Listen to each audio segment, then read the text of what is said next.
देखिए, अमेरिका द्वारा भारत पर लगाए गए 50% तक के टैरिफ को लेकर दुनिया भर में आर्थिक हलचल थी। कई अर्थशास्त्रियों का मानना यह था उस दौरान जब ये टैरिफ लगाया गया था कि इतने बड़े टैरिफ का भारत के विकास दर पर गहरा असर पड़ेगा।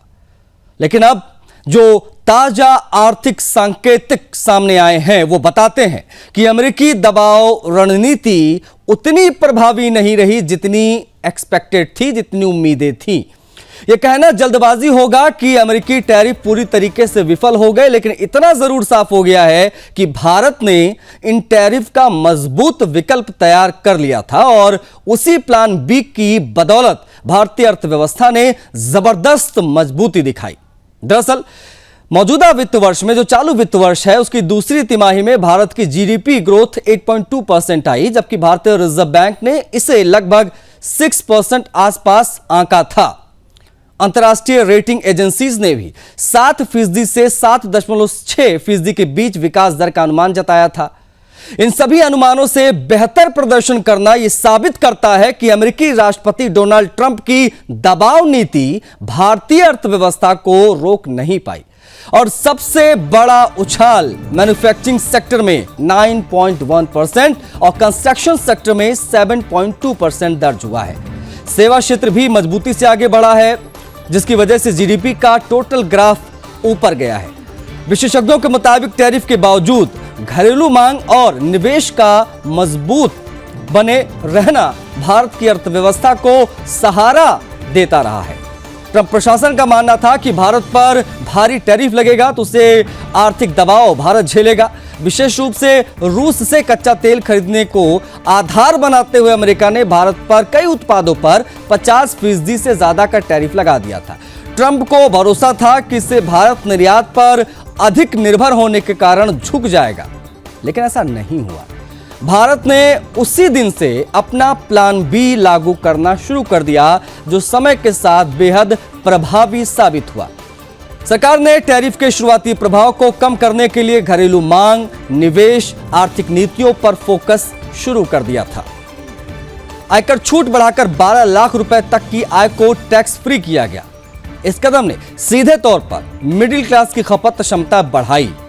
घरेलू बाजार को मजबूत रखने की यह रणनीति काफी कारगर रही।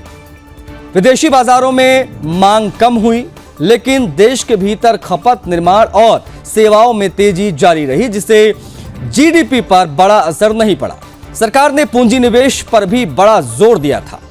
सड़क हो, रेल इंफ्रास्ट्रक्चर हो, इंडस्ट्रियल कॉरिडोर, इन सभी पर एक साथ बड़े प्रोजेक्ट चलते रहे। इससे निर्माण क्षेत्र, स्टील, सीमेंट, सर्विस सेक्टर जो है, वहां पर भी लगातार काम मिलता रहा और टैरिफ का झटका संतुलित होता गया।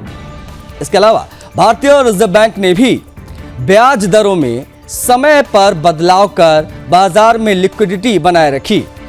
इससे उपभोक्ता मांग बढ़ाने में मदद मिली। सरकार ने कई सुधार, रिफॉर्म जो हैं लागू किए ताकि निवेश आता रहे, रोजगार भी बढ़ता रहे। अमेरिकी टैरिफ का सबसे बड़ा असर निर्यात क्षेत्र पर देखने को मिला।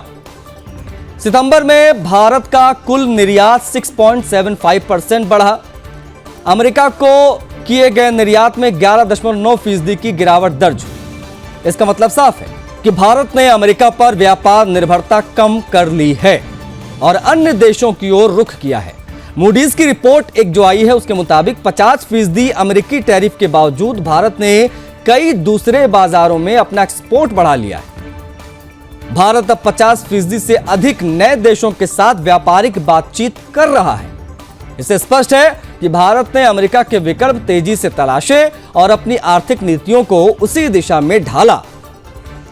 एक समय ट्रंप ने भारतीय अर्थव्यवस्था को डेड इकोनॉमी तक कह के संबोधित किया था, लेकिन मजबूत आंकड़े बताते हैं कि भारत की आर्थिक नींव बहुत मजबूत है। न सिर्फ जीडीपी ग्रोथ बेहतर रही, बल्कि आर्थिक गतिविधियां भी एक स्थिर गति से बढ़ रही हैं। जो विश्लेषक हैं, उनका मानना है कि तीसरी तिमाही में भी इससे बेहतर आंकड़े आ सकते हैं। कुल मिलाकर भारतीय अर्थव्यवस्था ने यह साबित किया है कि एक तरफा विदेशी दबाव के बावजूद मजबूत घरेलू खपत, निवेश और नीति निर्माण किसी भी माइक्रो या मैक्रो इकोनॉमिक चुनौती को झेल सकता है।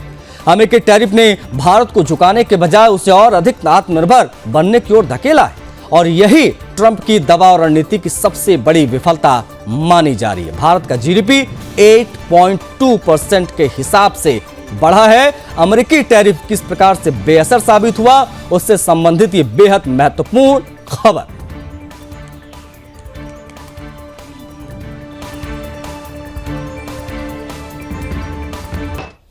अमेरिका में डेमोक्रेटिक सांसद इल्हान उमर एक बार फिर से विवादों के केंद्र में है। सोमालिया में जन्मी और मिनेसोटा से कांग्रेस वुमेन चुनी गई उमर पर पुराने आरोप शादी के जरिए इमिग्रेशन धोखाधड़ी दोबारा उभर आया है। इस बार मामला इसलिए भी तूल पकड़ गया है क्योंकि पूर्व राष्ट्रपति मौजूदा राष्ट्रपति डोनाल्ड ट्रंप ने सार्वजनिक मंच पर उमर की नागरिकता पर सवाल उठाते हुए उनके इमिग्रेशन बैकग्राउंड को निशाना बनाया है। इसके बाद ट्रंप समर्थकों ने सोशल मीडिया पर उनकी नागरिकता रद्द कर निर्वासन की मांग शुरू कर दी है। यह विवाद नया नहीं है।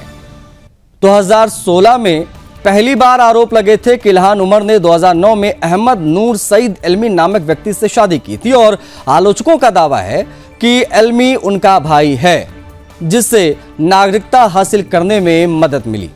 हालांकि अब तक इन आरोपों का कोई ठोस सबूत सामने नहीं आया, फिर भी सोशल मीडिया पर इन्हें नए सिरे से उछाला जा रहा है। बीते हफ्ते व्हाइट हाउस के पास अफगान नागरिक द्वारा गोलीबारी की घटना हुई थी, जिसमें 2 सुरक्षा गार्ड घायल हुए थे, एक की बाद में मौत हो गई थी। हमले के तुरंत बाद ट्रंप ने एक रैली में दावा किया कि उमर अवैध रूप से अमेरिका आई और अपने भाई से शादी करके नागरिकता हासिल कर ली। ट्रंप की टिप्पणी के बाद सोशल मीडिया प्लेटफॉर्म एक्स पर उमर की शादी से जुड़े कथित डॉक्यूमेंट्स और कई कॉपीज वायरल हुई। कुछ यूजर्स ने डीएचएस से तत्काल कार्रवाई की मांग की, जबकि कई पोस्ट ये सवाल उठा रहे हैं कि क्या इल्हान उमर को अब अमेरिका से निर्वासित कर देना चाहिए। ट्रंप समर्थक एक अकाउंट है, एक पोस्ट को 12,000 से अधिक रिपोस्ट और करीब 3,40,000 से ज्यादा व्यू मिले हैं इस पोस्ट को। पोस्ट में दावा किया गया है कि इल्हान उमर ने अपने भाई से शादी की, यह अपराध है और नागरिकता रद्द की जानी चाहिए। दूसरी वायरल पोस्टों में टेस्ला प्रमुख एलन मस्क के उस बयान का भी उल्लेख किया गया है जिसमें उन्होंने कहा था कि नागरिकता की शपथ का उल्लंघन करने वालों को निर्वासित किया जाना चाहिए। हालांकि महत्वपूर्ण बात यह रही कि अब तक कोई भी प्रतिष्ठित एजेंसी या अदालत इन आरोपों को साबित नहीं कर पाई है। 2019 और 2020 में एफबीआई ने शिकायतों की समीक्षा की। हाउस एथिक्स कमेटी ने भी इस मामले पर जांच की थी। दोनों संस्थाओं ने पाया कि कोई आरोप तय नहीं किए जा सकते। मामला बंद कर दिया गया। कई मीडिया संस्थानों, Minnesota star Tribune, alpha news और अन्य ने विस्तृत जांच करके रिपोर्ट प्रकाशित की थी। इन रिपोर्ट्स में शादी के रिकॉर्ड्स में कुछ कमियां त्रुटियां जरूर मिली, लेकिन भाई से शादी या नागरिकता धोखाधड़ी का कोई ठोस प्रमाण नहीं सामने आया था। उमर ने इन आरोपों को इस्लामोफोबिया, राजनीतिक हमला और झूठा कहकर संबोधित किया। उनका कहना था कि रिपब्लिकन नेता और कुछ दक्षिणपंथी समूह ने लक्षित कर रहे हैं, बार बार फर्जी आरोपों को हवा दे रहे हैं। भारत विरोधी बयानों और पीओके दौरे के चलते भारत में भी उमर विवादों में रही। 2022 में पाकिस्तान अधिकृत कश्मीर के दौरे के दौरान उन्होंने भारत सरकार पर अल्पसंख्यकों के खिलाफ भेदभाव, मानवाधिकार उल्लंघन का आरोप लगाया था, जिसे भारत ने निंदनीय और गलत बताया था। अब सवाल उठ रहा है कि क्या अमेरिका किसी मौजूदा सांसद की नागरिकता रद्द कर सकता है? अमेरिकी कानून के अनुसार ये तभी संभव हो पाएगा जब ये साबित हो जाए कि नागरिकता धोखे, तथ्यों को छिपाने या फर्जी जानकारी के दम पर प्राप्त की गई थी। यदि नागरिकता रद्द होती है तो व्यक्ति और स्थायी निवासी या अनधिकृत प्रवासी की स्थिति में ये आ जाएगा। इसके बाद निर्वासन की प्रक्रिया शुरू हो सकती है, लेकिन कानूनी विशेषज्ञों के अनुसार ऐसे मामलों में स्पष्ट, अचूक और फॉरेंसिक स्तर के सबूत चाहिए होते हैं। पुरानी तस्वीरें, विरोधाभासी रिकॉर्ड या सोशल मीडिया के दावे इस प्रक्रिया के लिए पर्याप्त नहीं माने जाते हैं। नागरिकता रद्द करने का निर्णय डिपार्टमेंट ऑफ जस्टिस लेता है और ये लंबी, जटिल और सिविल प्रक्रिया होती है। हाल के वर्षों में अमेरिका ने जिन लोगों की नागरिकता रद्द की है वे अधिकतर युद्ध अपराध या आतंकवाद से जुड़े मामलों में शामिल थे, सिर्फ विवादों या सोशल मीडिया दावों के आधार पर नहीं। फिलहाल स्थिति यह है कि इल्हान उमर को अमेरिका से निर्वासित किए जाने की मांग तेज है। कानून के स्तर पर यह तभी संभव है जब उनके खिलाफ स्पष्ट, निर्णायक और कानूनी रूप से मजबूत सबूत सामने आ जाएं। मौजूदा स्थिति में विशेषज्ञों की राय है कि संभावना बहुत कम है। हालांकि राजनीति माहौल गर्म है। ट्रंप के बयान ने इस विवाद को फिर से सुर्खियों में ढकेल दिया।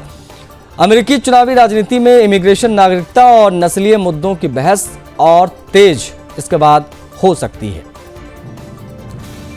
बात करेंगे पाकिस्तान की, क्योंकि पाकिस्तान सरकार अपने स्टेट खैबर पख्तूनवा केपी में राष्ट्रपति शासन लगाने पर गंभीरता से विचार कर रही है। देखिए, न्याय राज्य मंत्री अकील मलिक ने सोमवार को स्पष्ट कहा कि पख्तूनवा में सुरक्षा और प्रशासन की स्थिति बहुत गंभीर रूप से बिगड़ चुकी है। उन्होंने कहा कि राज्य में कानून व्यवस्था और सरकारी मशीनरी पूरी तरीके से फेल हो चुकी है और मुख्यमंत्री सोहेल अफरीदी केंद्र सरकार के साथ तालमेल नहीं कर रहे हैं। मलिक के अनुसार मुख्यमंत्री ना तो आवश्यक कदम उठा रहे हैं और ना ही राज्य में बिगड़ती हालत को सुधारने के लिए कोई ठोस योजना बना रहे हैं। ये बयान अफरीदी द्वारा रावलपिंडी स्थित सेंट्रल जेल यानी अडियाला जेल के बाहर रात भर धरना देने के बाद आया है। अफरीदी ने जेल में बंद पूर्व प्रधानमंत्री और पाकिस्तान तहरीक इंसाफ यानी पीटीआई संस्थापक इमरान खान से मिलने की अनुमति मांगने के लिए प्रदर्शन किया था। पाकिस्तान के संविधान के आर्टिकल 232 और 234 के तहत प्रधानमंत्री की सलाह पर राष्ट्रपति किसी राज्य में गवर्नर शासन यानी गवर्नर रूल लगा सकते हैं, लागू कर सकते हैं। यह शासन पहले 2 महीने के लिए होता है और आवश्यकता पड़ने पर इसे बढ़ा दिया जाता है। इसके बाद संसद के दोनों सदनों की संयुक्त बैठक में इसकी पुष्टि आवश्यक होती है। इस बीच खैबर पख्तूनवा के गवर्नर फैसल करीम कुंदी ने कहा कि अगर उनकी जगह किसी और को लाया जाता है तो वो पार्टी के फैसले को मानने के लिए तैयार हैं। हालांकि पिछले सप्ताह प्रधानमंत्री शहबाज शरीफ ने उनसे मुलाकात की थी, भरोसा जताया था कि उन्हें हटाया नहीं जाएगा। इस विवाद की शुरुआत तब हुई जब इमरान खान के समर्थन में खैबर पख्तूनवा के मुख्यमंत्री सोहेल अफरीदी और उनके साथ कई मंत्री और सैकड़ों पाकिस्तान तहरीक इंसाफ के कार्यकर्ता अडियाला जेल पहुंच गए थे। वे इमरान खान से मिलने के लिए अनुमति मांग रहे थे। पुलिस ने उनके आगे बढ़ने पर उनको रोका, जिसके दौरान इसके बाद उन्हें धक्का मुक्की उनके साथ हुई। अफरीदी को जमीन पर गिरा दिया गया था। कुछ रिपोर्ट्स के मुताबिक पुलिस ने उन्हें और उनके साथियों को लात घूंसों से मारा। इस घटना के वीडियो भी वायरल हुए थे। इसके बाद राजनीति और ज्यादा पाकिस्तान में गर्मा गई थी। पीटीआई ने इस घटना को लोकतांत्रिक अधिकारों पर हमला बताया। अफरीदी ने सरकार पर आरोप लगाया कि वो इमरान खान की स्वास्थ्य स्थिति और सुरक्षा की सही जानकारी जनता से छिपा रही है। उन्होंने चेतावनी दी कि अगर इमरान खान को कुछ हुआ तो इसके परिणाम की जिम्मेदारी पूरी तरह वर्तमान सरकार पर होगी।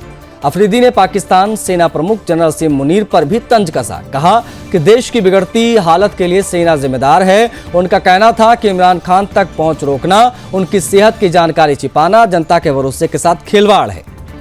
इससे पहले अफरीदी और उनके समर्थक लगातार 8वीं बार इमरान खान से मिलने की अनुमति न मिलने के विरोध में रात भर धरने पर बैठे थे। उनका धरना जेल के बाहर फजर की नमाज तक चला। अगले दिन उन्होंने इस्लामाबाद हाईकोर्ट जाने की घोषणा की। पिछले कुछ दिनों में इमरान खान की मौत की कई अफवाहें सामने आई। उनके बेटे कासिम खान और बहनों ने प्रशासन से मुलाकात, इमरान के जीवित होने के सबूत भी मांगे थे।